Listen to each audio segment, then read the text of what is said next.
Seja muito bem-vindo, deputado. Tudo bem com você? Tudo bem, muito obrigado pelo convite, viu? Estou aqui à disposição de vocês. Obrigada pela participação, deputado. Deputado, conversei agora no início do programa um pouquinho sobre esse depoimento do Coronel Lawande e que vem trazendo muitas mentiras e está sendo muito cobrado em relação a essa narrativa que ele decidiu defender ali na comissão. Eu tenho percebido uma pressão muito grande dos deputados e senadores presentes para que, inclusive, por conta das mentiras que vem contando, ele saia preso dessa comissão. Há algo sendo preparado nesse sentido? Pois é, existe de fato essa possibilidade, mas ela depende muito também da posição e do encaminhamento do presidente da comissão, o Arthur Maia. O Coronel Lawande tem conversas dele registradas com o Mauro Cid, o ex-ajudante de ordens do Bolsonaro. No das milícias digitais se chegou lá a tentativa de fraudar a carteira de vacinação do Bolsonaro e a partir disso se abriu para outras questões. E aí aparece o Coronel Lawande e é impressionante, viu, gente?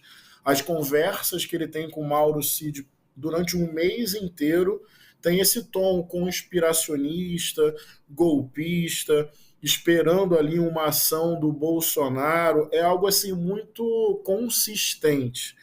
Daí, o Mauro Cid, só para concluir esse primeiro, em nenhum momento, esse foi o centro da minha fala hoje, importante que fique esse registro, em nenhum momento ele diz alguma coisa, ou menos assim, olha, não me peça tal coisa. Obviamente o presidente Bolsonaro respeita o resultado eleitoral.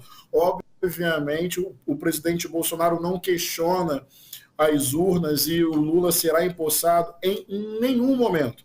Mauro Cid, na verdade, diz coisas como: estamos na luta, tem coisas acontecendo, vamos passo a passo. Ou seja, mais do que entender que um coronel estava falando com o ajudante do Bolsonaro sobre golpe, o que já é grave, porque não é uma conversa qualquer, tem um nível aí de institucionalidade, mesmo que seja por WhatsApp.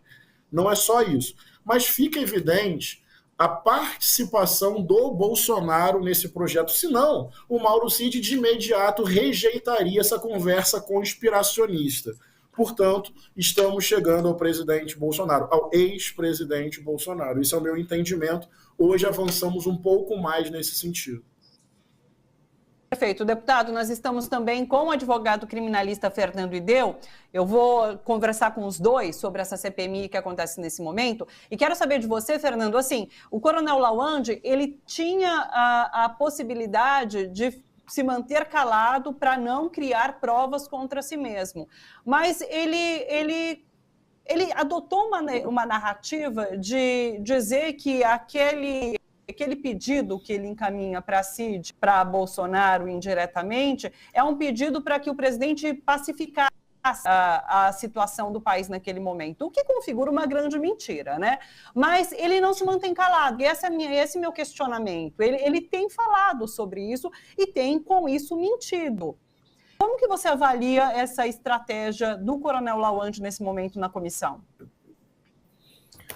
Olha, Thalita, acho que ele também tem pouco conhecimento sobre o caso concreto, né? Mas sempre que as pessoas são convocadas para a CPMI, fica CPMI de qualquer natureza, aí fica essa questão, né?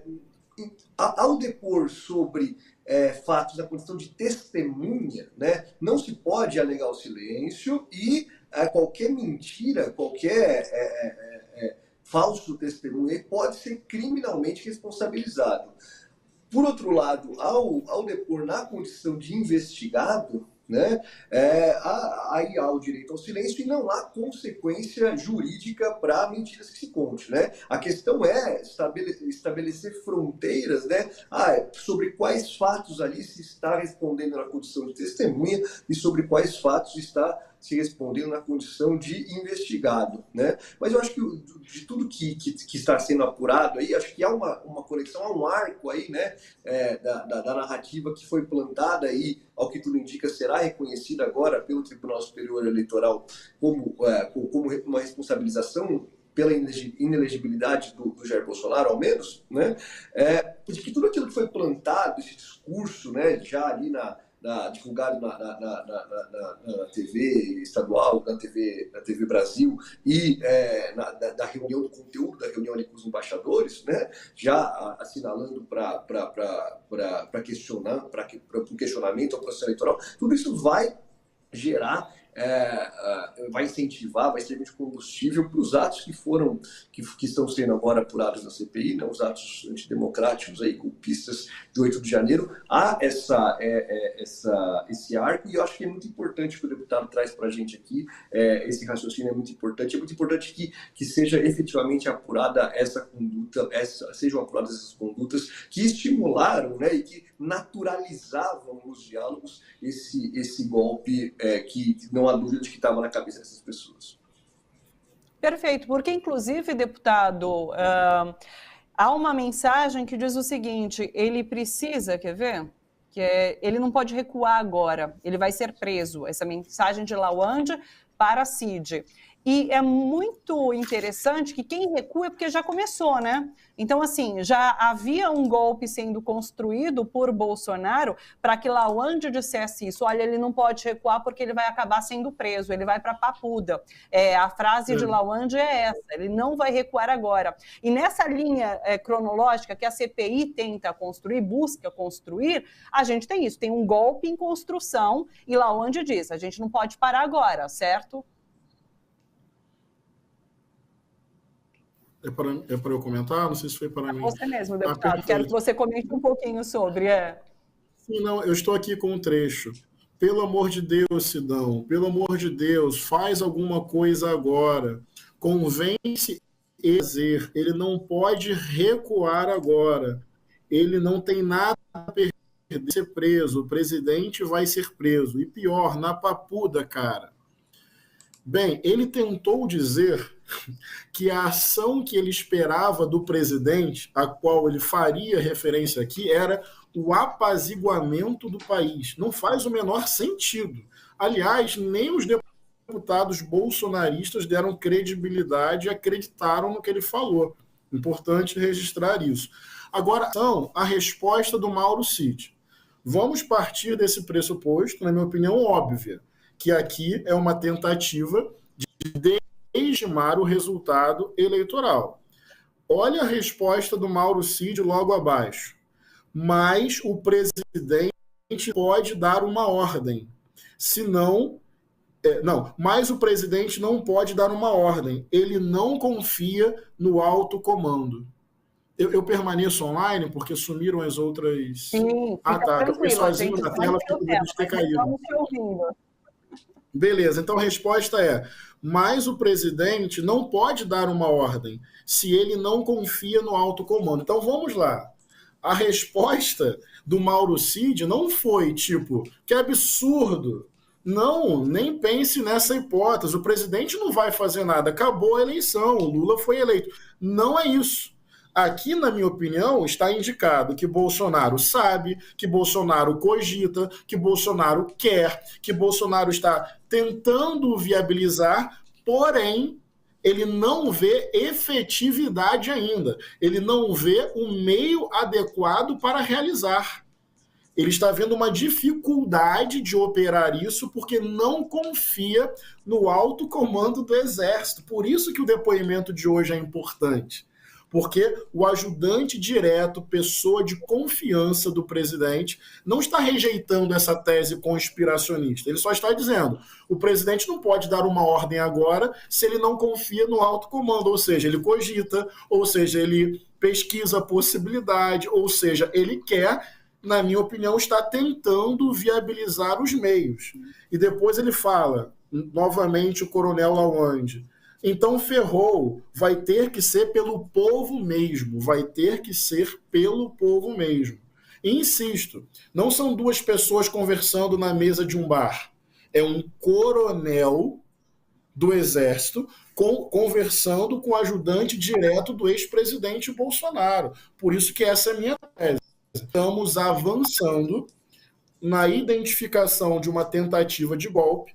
Na minha opinião, a primeira tentativa foi via Exército, via lei de garantia de lei e ordem. Eles foram testando possibilidades de impedir a posse do presidente Lula. Isso aqui, para mim, é parte da prova que, inclusive, envolve, inclui, implica e responsabiliza o ex-presidente Jair Bolsonaro. Perfeito, vou pegar esse gancho. Fernando, o seguinte, Lawande se defende dizendo que essas conversas são conversas íntimas, que ele trocou com o Cid pelo WhatsApp dele. Isso pode ser usado como material para incriminação de Lawande?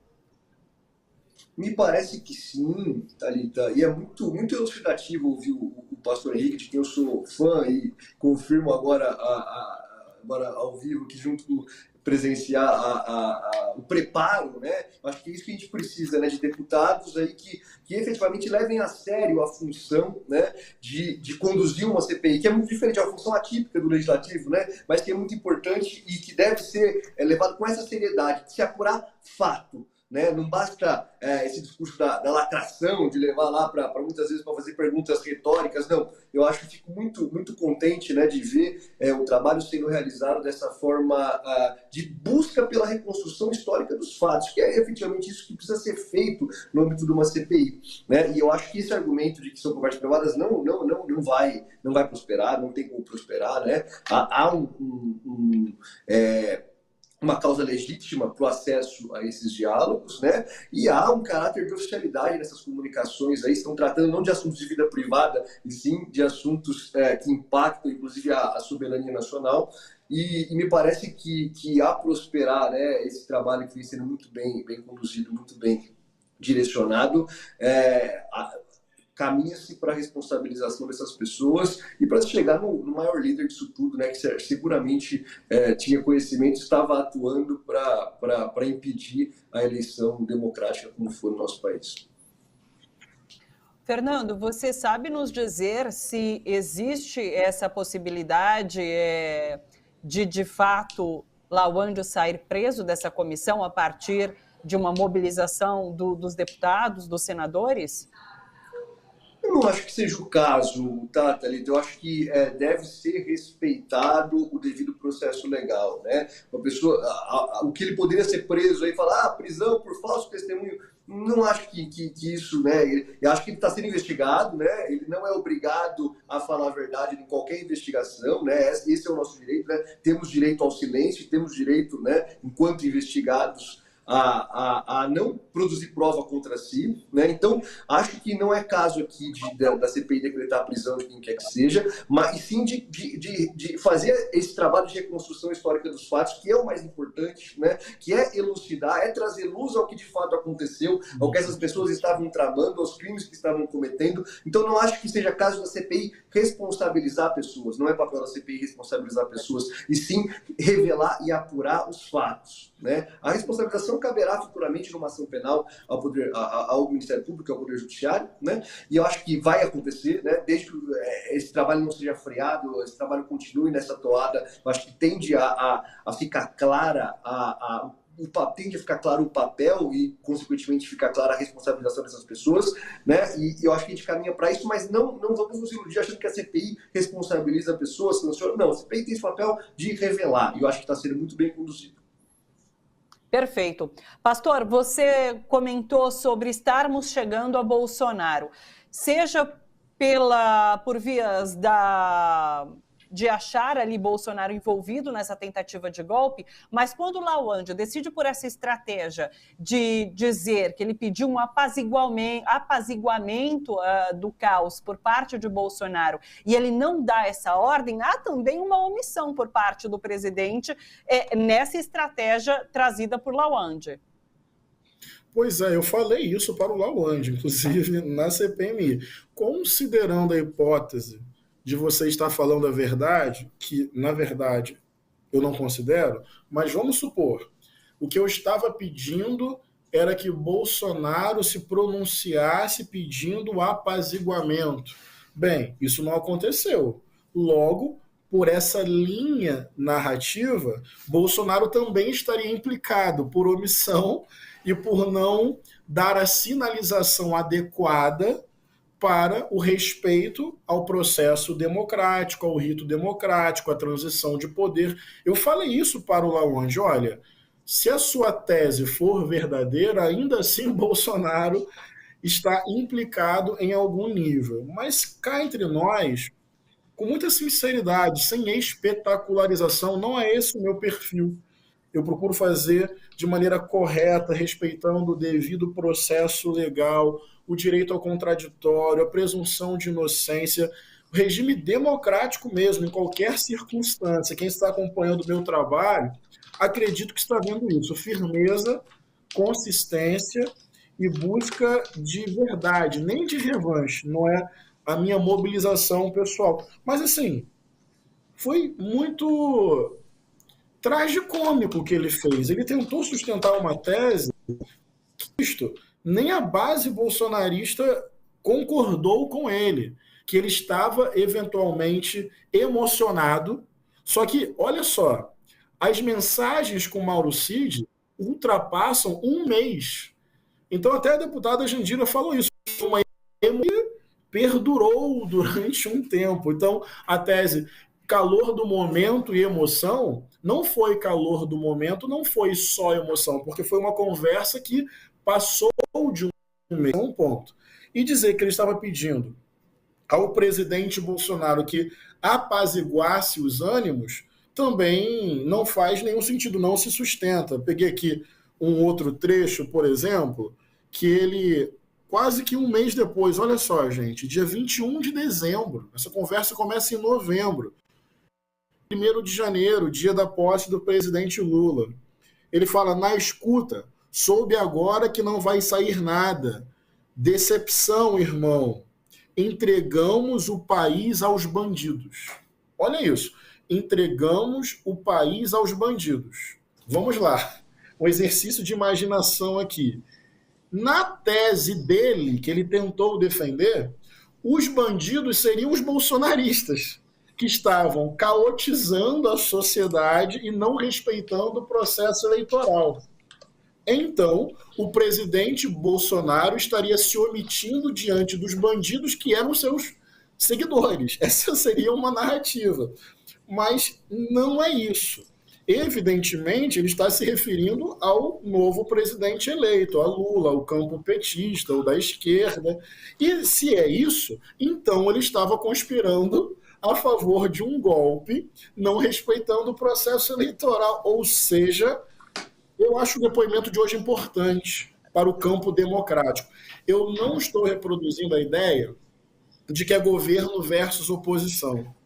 Eu estou defendendo firmemente que é campo democrático versus barbárie. Eu acredito que a extrema-direita não pode ser normatizada como uma força política legítima dentro do regime democrático. E eu também não estou usando o termo extrema-direita de forma banal, espetacular e simplória. Eu reconheço um bom adversário de direita, um liberal que pensa o Estado diferente de mim, a economia diferente de mim, ok. Mas assim, o que está acontecendo no Brasil, de verdade, na minha opinião, não está dentro do espectro democrático. A extrema-direita é golpista, é autoritária, é negacionista. Então, acho que isso tem que ser muito bem colocado. E insisto, em determinado momento, ele tentou colocar isso como opinião pessoal, comoção momentânea. Mas, gente, é um representante do Exército. Trabalhava no QG, falando com o ajudante de Bolsonaro. O ajudante de Bolsonaro futa a ideia. Vou ler aqui para vocês. Passo a passo, tem coisa acontecendo, estamos na luta, General Heleno teve aqui. Bem, Bolsonaro estava fazendo o quê? Então, assim, houve uma tentativa de golpe no Brasil para impedir a posse do presidente Lula. Algumas estratégias foram tentadas. E, além disso, a mobilização ideológica inflamatória que o presidente sempre gerou para a sua base. Uma pessoa que lá em 2016 elogia publicamente o coronel Ustra, um torturador, uma pessoa que fala que o erro da ditadura foi torturar e não matar, uma pessoa que diz vamos fuzilar a petralhada aqui do Acre. Óbvio que isso não fica só na discursividade, o que já seria perverso e grave, mas é óbvio que isso manipula e estimula pensamentos, sentimentos, fanatismo religioso e atitudes violentas de pessoas. Por isso, eu consigo dizer com consistência, materialidade, que o bolsonarismo tem sangue nas mãos. O resultado final do bolsonarismo é alguém armando um carro-bomba para explodir com disposição efetiva de matar. E essas coisas estão interligadas no discurso, na visão de mundo e se materializaram numa tentativa de golpe. E concordo com o querido advogado. A CPMI precisa ter calma, precisa respeitar o processo legal, precisa publicizar aquilo que ela está descobrindo. Nós nem chegamos ainda, atenção, para concluir, aos documentos. Tudo indica que a partir de semana que vem, além dos depoimentos, nós vamos ter acesso aos depoimentos, inclusive sigilosos. Aí, estamos com calma e consequência, fazendo uma investigação séria, sem precipitação, indo em direção à responsabilização daqueles que tentaram um golpe contra a democracia já tão fragilizada historicamente em nosso país. Perfeito. Quero ouvir o Fernando uma última vez. Primeiro, quero saber se você acrescenta algo à fala do deputado, mas também no sentido, o deputado trouxe essa questão de aprofundarmos a nossa democracia. E eu comecei a nossa conversa, Fernando, falando sobre o TSE, hoje julgando a inelegibilidade de Bolsonaro. Em que ponto que essa inelegibilidade e uma decisão do TSE nesse sentido nos ajuda também nesse aprofundamento da democracia? E eu só posso acrescentar palmas ao pastor Henrique. Belíssima fala, privilégio, né? Privilégio a gente poder acompanhar aqui, poder aprender aqui e poder saber que a gente está em ótimas mãos os trabalhos da CPI. Fico muito, muito contente com isso. E sobre, eu acho que sim, há esse link, né? Há um arco, né? Dessa narrativa golpista, né? O que o TSE vai julgar hoje, provavelmente pela inelegibilidade do Jair Bolsonaro, ao menos, né? Talvez o seu vice escape, né? Mas é a semente, né? Tudo que o Jair Bolsonaro plantou ali, né? Foi florescendo incendiando esses movimentos golpistas, né? A liderança desse movimento sempre esteve na mão de Jair Bolsonaro. Isso é muito claro, né? Então, acho que esse comportamento do Jair Bolsonaro, né?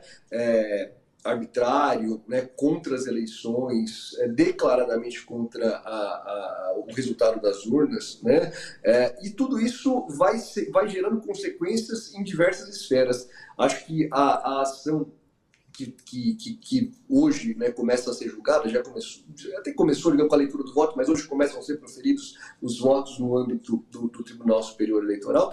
Acho que isso é uma primeira frente, né, a questão eleitoral. Acho que a questão criminal é importante, acho que as investigações vão levar até lá. Existem muitos crimes que foram praticados e tanto, né, não só, mas tanto por Jair Bolsonaro. Na história recente do Brasil, a Lava Jato cometeu muitos crimes e começa, a pretexto de se combater a corrupção, né, corrompeu os direitos e garantias fundamentais e violou uma série de direitos. Isso começa a aparecer, né, pela correição lá em Curitiba. Então, acho que a gente está pouco a pouco iluminando os caminhos sombrios que nós atravessamos aí nos últimos anos, diria até na última década, né, que não começou agora, né, é uma sequência. O Bolsonaro não seria ninguém sem a Lava Jato, né, a Lava Jato não teria existido sem o Mensalão lá atrás. Então, esses abusos que vão sendo solidificados e sedimentados e tudo isso, acho que chegou o momento da gente rever, né,